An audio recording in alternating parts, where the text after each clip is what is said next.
अध्यक्ष जी, आपने मुझे आज बोलने का मौका दिया और इसके लिए मैं आपको धन्यवाद देना चाहती हूँ। मेरा विषय भी जो प्रहलाद जी बोल चुके हैं उसी से जुड़ा हुआ है और विषय ये है कि ये कुछ नाम मैं पढ़ने जा रही हूँ। प्रमोद, रामचंद्रन, विनीश, विष्णु, रमित, अनिल कुमार, राधा कृष्णन, विमला, संतोष, निर्मल, रविंद्रनाथ, सुजीत, बिजू, राजेश। ये नाम किसी को समझ आते हैं क्या? लेकिन जैसे ही मैं बोलूंगी पीलू पहलवान या अखलाक, सबको सुनाई देता है। कारण ये है कि ये 14 नाम उन लोगों के हैं जिनको केरल में राजनीतिक हत्या की गई और इन 14 नामों को कोई पहचानता भी नहीं है।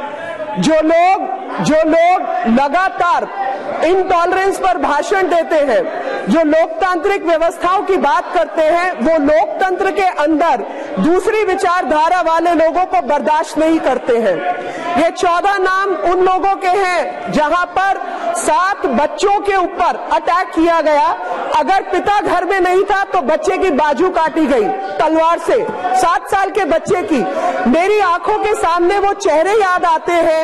विमला जिसको जलाकर मार दिया, उसके 2 बच्चे अश्वती और अश्विन, 2 बच्चे जिनके चेहरे सामने आते हैं।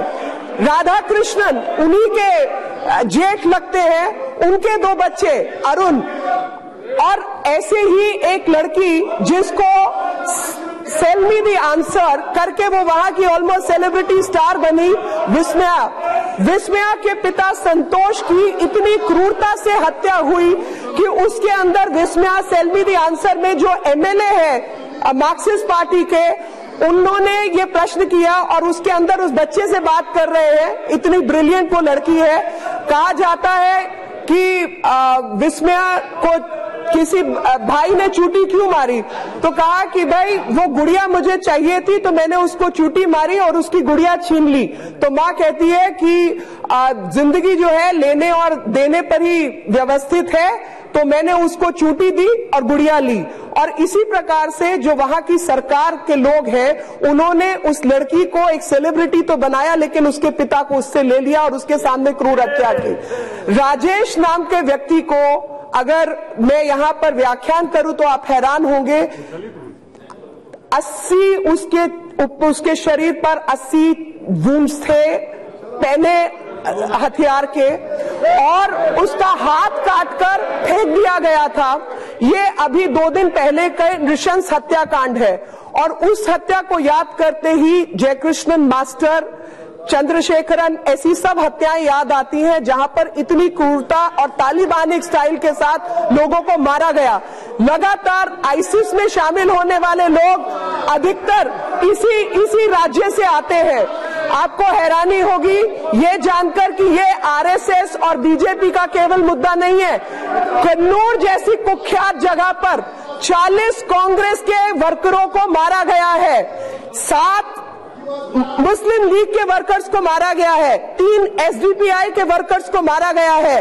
और जो रोहित वेमुला की हत्याकांड बनाना चाहते हैं, जो कि एक आत्महत्या थी, उन्हीं को मैं आज याद दिलाना चाहती हूं कि वहां पर सबसे अधिक 51 महिलाओं के ऊपर जो है आपराधिक घटनाएं घटी, जिसमें दलित महिलाएं शामिल थी। और जो 14 हत्याओं की मैं बात कर रही हूं, 14 में से 4 दलित हैं। ये नहीं चाहते कि दूसरे कोई रामनाथ कोविंद पैदा हो, क्योंकि इनके पोलिट ब्यूरो में एक भी दलित नहीं है। और लगातार जो गॉड जोन कंट्री है वो आज गॉड फॉरसेकन कंट्री बनी हुई है, क्योंकि लोकतांत्रिक व्यवस्थाओं के खिलाफ ये किसी को खड़े नहीं होना देना चाहते। ऐसे में अध्यक्ष जी, 3-4 नाम मैं जरूर लेना चाहती हूं कि दामोदरन, सीपीएम, इन्होंने अपने ही लोगों को मारा, सीपीएम के लोगों ने सीपीआई के लोगों को मारा, इन्होंने कांग्रेस के लोगों को मारा। लेकिन मुझे जो बात समझ नहीं आती वो ये समझ नहीं आती कि जब भारतीय जनता पार्टी के लोग मारे जाते और हम कम से कम आवाज तो उठाते, बाकी लोग राजनीतिक षड्यंत्रों के कारण चुप कैसे रहते, अपनों को मरता हुआ देखते कैसे हैं। और लोकतंत्र के अंदर राजनीतिक मतभेद हो सकता है, लेकिन राजनीतिक मतभेद लोगों को मारने के लिए नहीं हो सकता।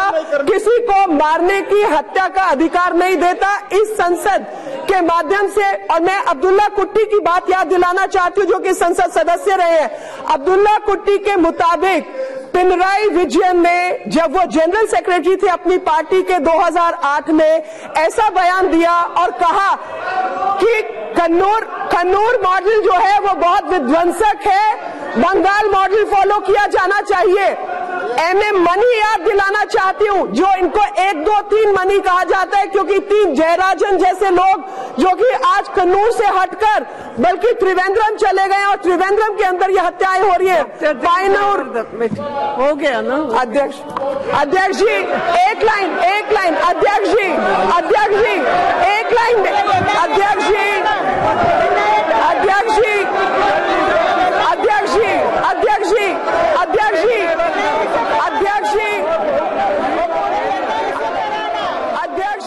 अध्यक्ष जी,